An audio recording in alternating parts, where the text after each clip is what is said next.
La historia de la Tierra y la humanidad se ha escrito en los mares. En sus profundidades reposan las huellas de los procesos geológicos que han moldeado el planeta y del movimiento del agua que durante millones de años ha conectado especies, ecosistemas y continentes. Pero allí también permanece la historia de las grandes civilizaciones que hace unos 5.000 años empezaron a florecer a su alrededor. El fondo del mar Caribe colombiano resguarda esos rastros. Bajo su azul profundo yace una historia que se ha convertido en leyenda y que hoy concentra la atención de la ciencia, la del galeón San José. En el siglo XVII y XVIII hubo muchos hundimientos y uno de ellos fue el galeón San José. El galeón San José es muy importante porque de alguna u otra manera es uno de los naufragios que no ha sido excavado, ni alterado, ni expoliado, ni destruido por esa fiebre del oro. El 8 de junio de 1708, durante la batalla de Barú, esta nave capitana de la flota de tierra firme española naufragó, llevándose consigo la vida de cientos de tripulantes y una de las mayores cargas del mundo colonial. Durante 3 siglos, su ubicación fue un misterio para la humanidad, hasta que en 2015 lograron localizar sus restos en el fondo del mar Caribe colombiano. Hoy ese lugar constituye un área arqueológica protegida que resguarda uno de los patrimonios culturales sumergidos más excepcionales del mundo y se ha convertido en el escenario de uno de los proyectos científicos transdisciplinares más importantes de Colombia. La historia muchas veces se basa en relatos escritos que pueden ser o no verdaderos, ¿no? Desde la ciencia pues traemos un dato que nos permite establecer esa cronología de manera absoluta y precisa y exacta. ¿Cómo se conservaron los objetos recuperados del galeón San José durante más de 300 años bajo el mar? ¿Qué revelan sus materiales sobre las tecnologías, los oficios y las rutas comerciales del siglo XVIII? ¿Qué especies colonizaron el naufragio y cómo interactuó el océano y sus seres con este patrimonio durante siglos? Las respuestas están dispersas entre monedas, cerámicas, sedimentos, organismos marinos fosilizados y fragmentos casi imperceptibles a la vista que de forma inédita el Servicio Geológico Colombiano, de la mano del Ministerio de las Culturas, las Artes y los Saberes, la Armada Nacional, la Dirección General Marítima DIMAR y el Instituto Colombiano de Antropología e Historia ICANN, ha comenzado a reconstruir bajo un microscopio.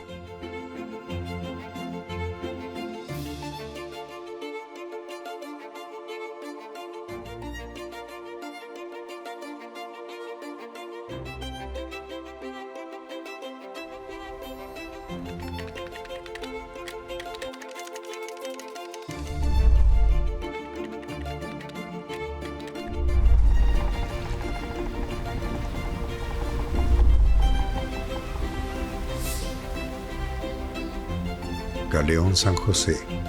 Historia bajo el microscopio. El galeón San José era una de las naves más importantes de la monarquía hispánica en ese momento. Era la nave capitana de la flota de tierra firme que comunicaba el virreinato del Perú con la península ibérica. Hay muchísima información sobre qué sucedió en lo que se ha conocido como la batalla de Barú. En medio de la batalla, en medio de la confusión de cualquier batalla, el galeón San José, al parecer, por estar más reparado y en medio de, digamos, de la vibración de sus propios cañones y de los cañones enemigos, se abrió de costados y se hundió rápidamente, con todos sus ocupantes y todo su cargamento. Desde su mismo hundimiento ya realmente se estaba pensando en su búsqueda. Hace casi 50 años se empieza de alguna manera sistemática a explorarlo y poderlo encontrar. Solo hasta 2015 es que encuentran el galeón y solo hasta el 2019 es que el Estado colombiano toma la decisión de fortalecer sus capacidades nacionales para empezar a estudiar su propio patrimonio cultural sumergido. Y a partir del 2024 se hizo un proyecto de investigación en colaboración entre entidades públicas colombianas con profesionales de diferentes disciplinas para conocer todas las diferentes facetas y perspectivas sobre este interesantísimo galeón. La misión de la recuperación de los objetos arqueológicos del contexto del naufragio del galeón San José se desarrolló a finales de noviembre del 2025. Fue una metodología dura, lenta y muy rigurosa, en donde se requería mucha paciencia, porque la recolección de cada uno de los objetos respondía a una metodología muy particular que implicaba además ciertas manos mecánicas diseñadas para ciertos objetos. La plataforma científica designada es el ARC Caribe, es el único buque de la Armada Nacional y la Dirección General Marítima que tiene un sistema de posicionamiento dinámico tipo 2. ¿Qué quiere decir esto? Puede mantenerse en una posición exacta de centímetros. La operación como tal duró 8 días. Fueron más de 100 personas ahí en el sitio, más o menos unas 60 de parte de la tripulación y unos 40 expertos en todas las ramas. Y lo que estábamos buscando, digamos, era temas de cronología, poder saber que estamos específicamente pues, frente al galeón. Y así fue como logramos recuperar 3 macuquinas,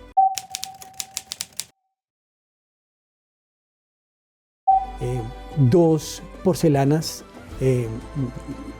de diferente forma y el cañón. Los objetos están en 2 lugares, en el Museo Nacional, las macuquinas, y aquí en el Laboratorio de Investigaciones Oceanográficas e Hidrográficas están las tazas, está el cañón y está, pues, digamos, todo el material asociado que se recuperó. Porque además hay que recordar que pues, no solamente se recuperaron objetos, se recuperó también sedimento, que nos va a permitir también una caracterización del entorno de los objetos que están allí.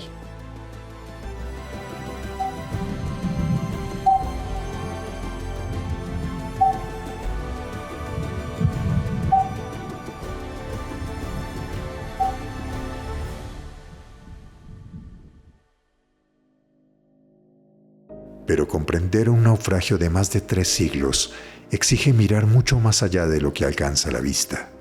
Cada objeto recuperado es un archivo donde quedaron registradas las huellas del tiempo, la acción del océano y de las personas que lo construyeron y navegaron. Leer esa historia requirió que disciplinas que rara vez convergen trabajaran como una sola. Por primera vez en Colombia, la arqueología, la antropología, la historia y la ingeniería naval unieron esfuerzos con la geología, la geoquímica, la mineralogía, la micropaleontología y las ciencias nucleares para estudiar los materiales del galeón San José desde una escala nunca antes explorada. Durante 6 meses, investigadores del Servicio Geológico Colombiano emprendieron una misión silenciosa y extraordinaria. Lo que encontraron convirtió pequeños objetos en grandes historias. Llegó un momento en que dijimos, estas preguntas que nos estamos haciendo requieren profundidad. Necesitamos profundizar mucho más. Y la geología entra a jugar un papel indispensable aquí.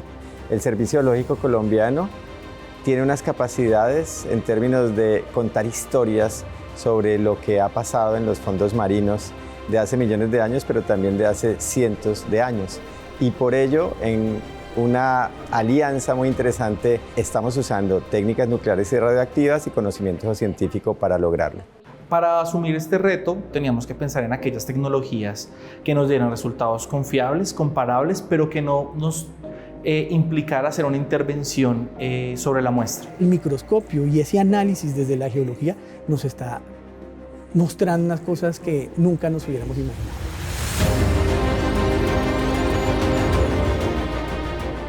En febrero de 2026 fuimos un grupo de expertos para familiarizarnos un poco con los objetos arqueológicos que habían sido, digamos, obtenidos del yacimiento arqueológico del Galeón. Hicimos una inspección muy detallada para saber qué traíamos y qué podíamos prescindir.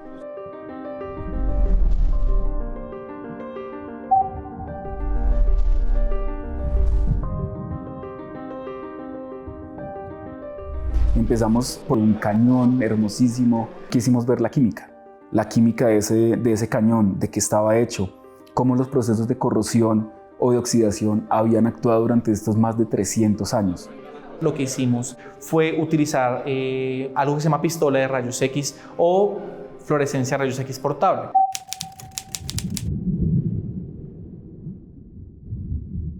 El primer componente estaba marcado por la composición de cobre, estaño y plomo.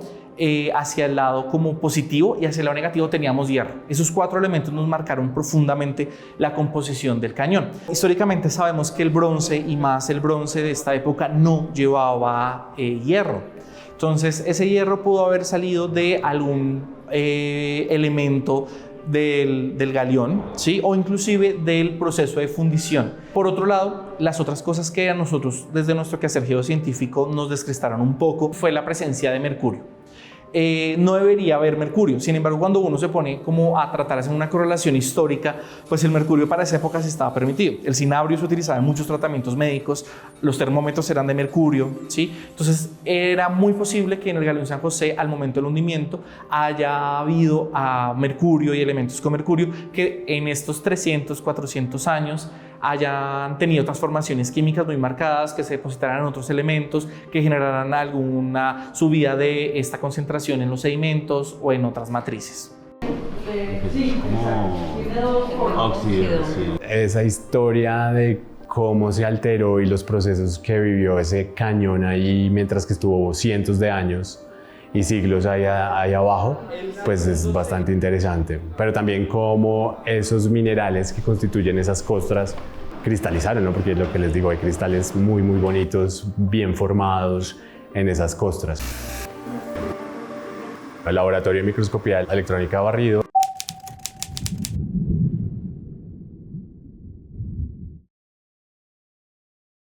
entraron muchas más muestras que a otros laboratorios.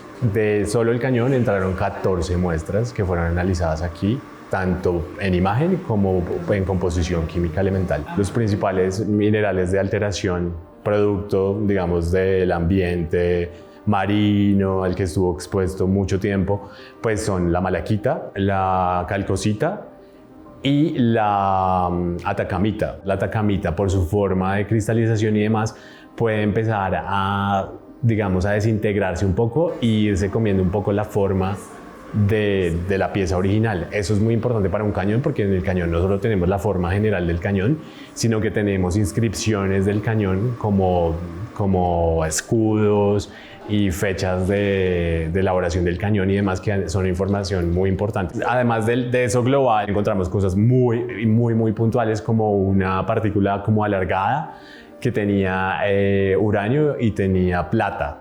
Entonces ahí uno empieza a pensar pues, que no es una cosa típica del cañón, sino que puede ser producto de esa interacción de los elementos en ese ambiente marino. ¿Pero por qué puede pasar eso?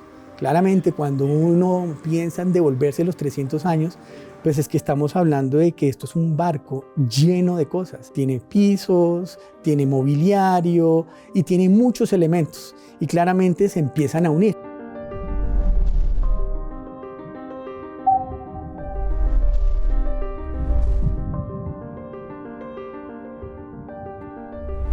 Adherido al cañón encontramos un fragmento de cabo. Ese cabo fue una cosa súper interesante porque nos estaba diciendo que el cañón estaba amarrado en el momento en que estaba navegando.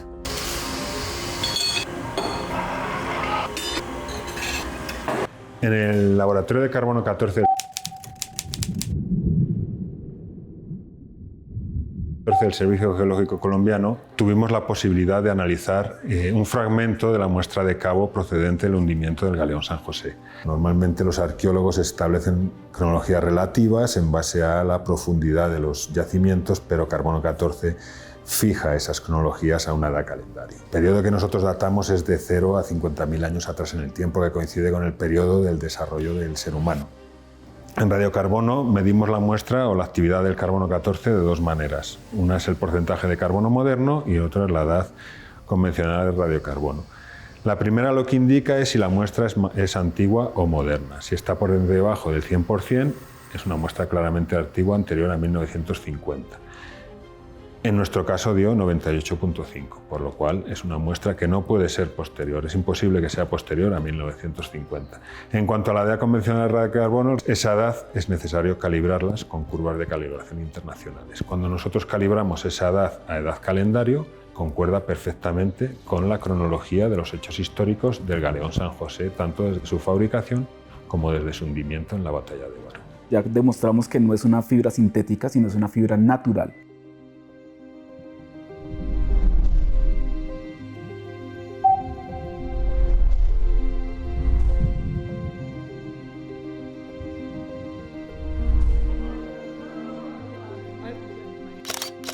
El reto de las porcelanas era algo que todavía no estábamos como 100% listos. Fue una gran sorpresa que nos llevamos en Cartagena.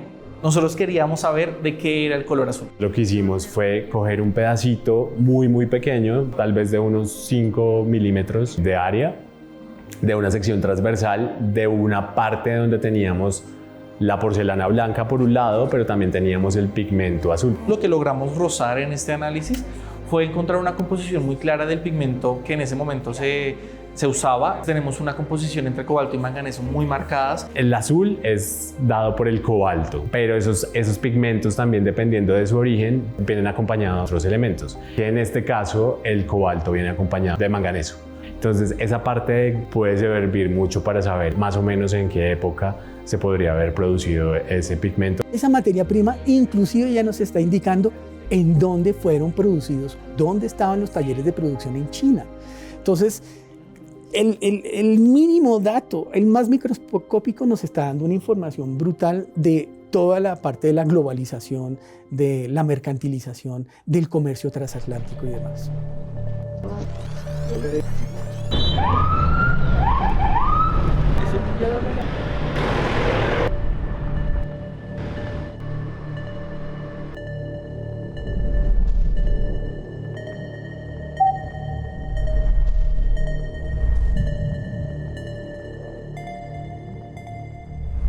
Las macuquinas eran 3, ¿no? Pero tenemos en cuenta, y seguramente van a ver imágenes donde las dos caras son bien diferentes. Lo que intentamos hacer en microscopía electrónica de barrido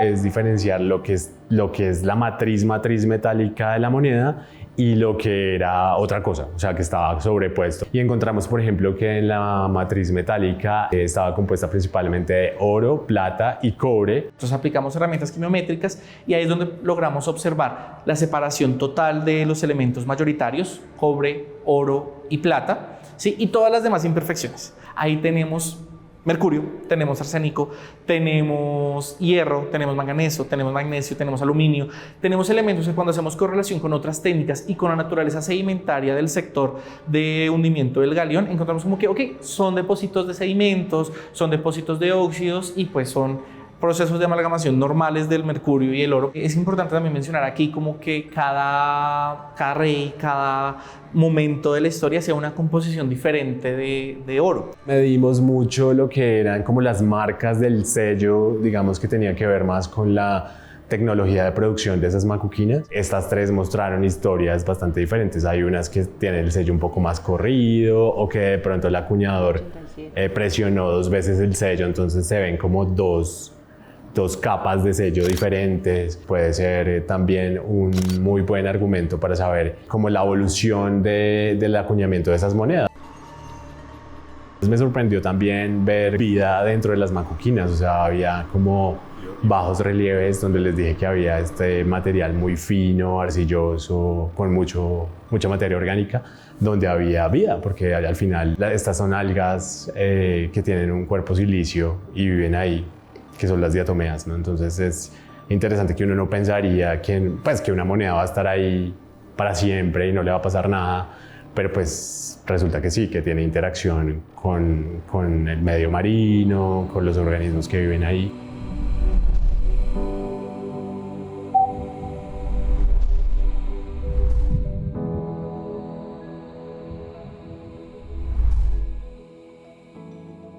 El entender que el naufragio está en un sector donde hay sedimentos, donde hay un proceso de sedimentación, pues ha hecho que nosotros abramos los ojos y contemplemos también la necesidad de que hayan biólogos marinos, paleontólogos y demás. Con la micropaleontología hemos identificado otro universo que apenas estamos abordando.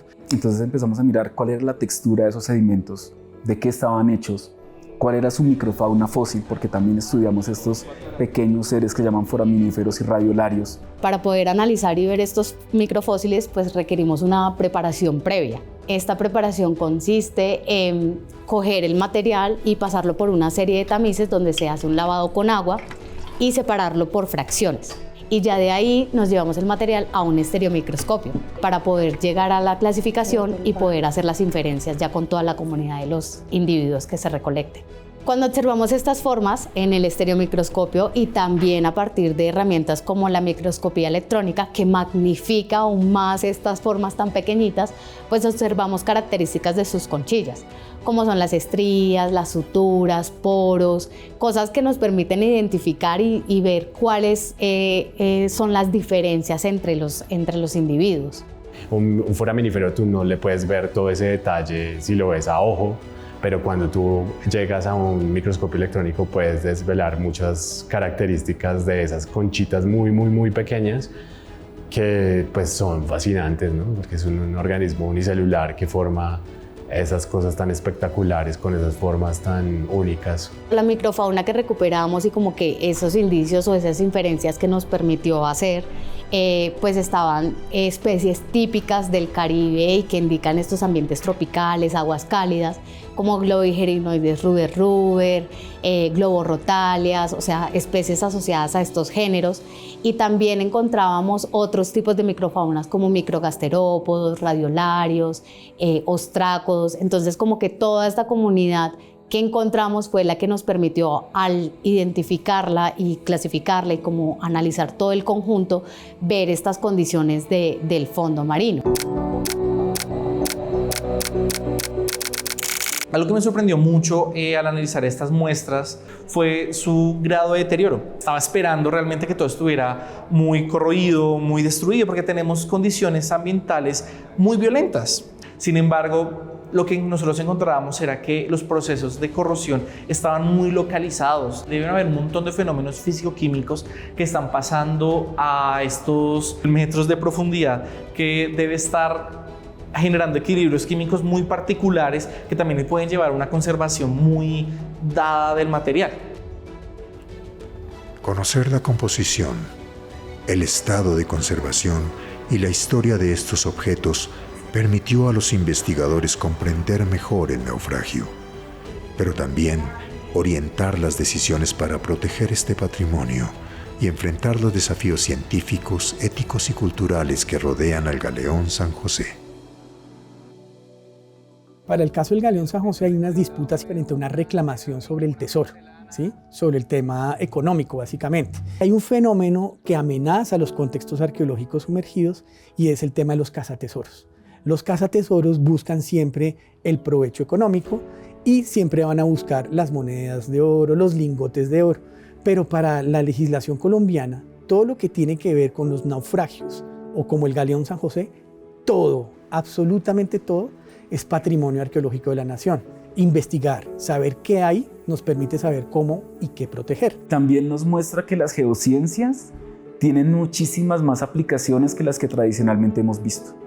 Que las geociencias pueden darle información a los tomadores de decisiones, les pueden dar información a un arqueólogo, a un antropólogo, le pueden dar información a un oceanógrafo, que todo esto que nosotros hacemos no simplemente es ciencia por ciencia, sino es ciencia para el Estado. El patrimonio cultural es como una especie de marca que te permite sentirte orgulloso de tu pasado, de tu presente y de lo que eres a través de todo lo que hacemos como cultura. Hemos sido los colombianos, con nuestras entidades, nuestras instituciones, que optimizando recursos, esforzándonos un montón y realmente con un compromiso patriótico absurdo de todas las entidades, han desarrollado un proyecto de investigación que casi que se convierte en una marca Colombia, marca de una investigación pública con unos resultados súper rigurosos y que tenemos ahora la posibilidad de mostrárselos al mundo como una experiencia exitosa. Eso, por ejemplo, en la región, a nivel latinoamericano, pues están viendo el caso colombiano como una posibilidad de modelo viable y sostenible.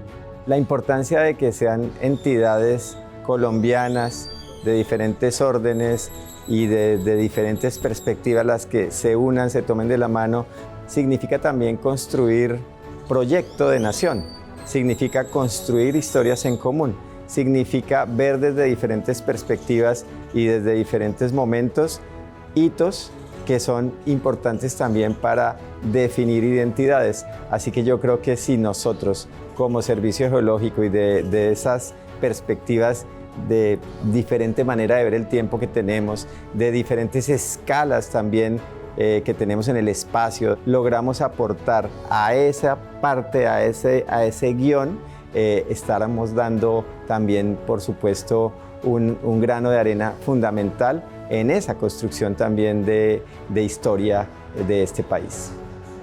El Galeón San José continúa revelando historias.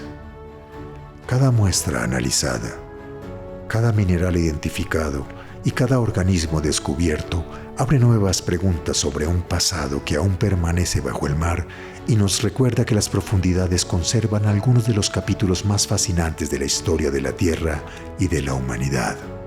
En ese inmenso archivo natural del que apenas conocemos una fracción, permanecen entrelazados los procesos geológicos, la vida marina y las huellas de quienes durante siglos hicieron del mar un puente entre continentes, culturas y civilizaciones. Leer ese registro exige en ocasiones cambiar la escala de observación. Bajo el microscopio, un cristal mineral, un grano de sedimento o un ser marino diminuto pueden revelar una historia que ha permanecido oculta durante siglos.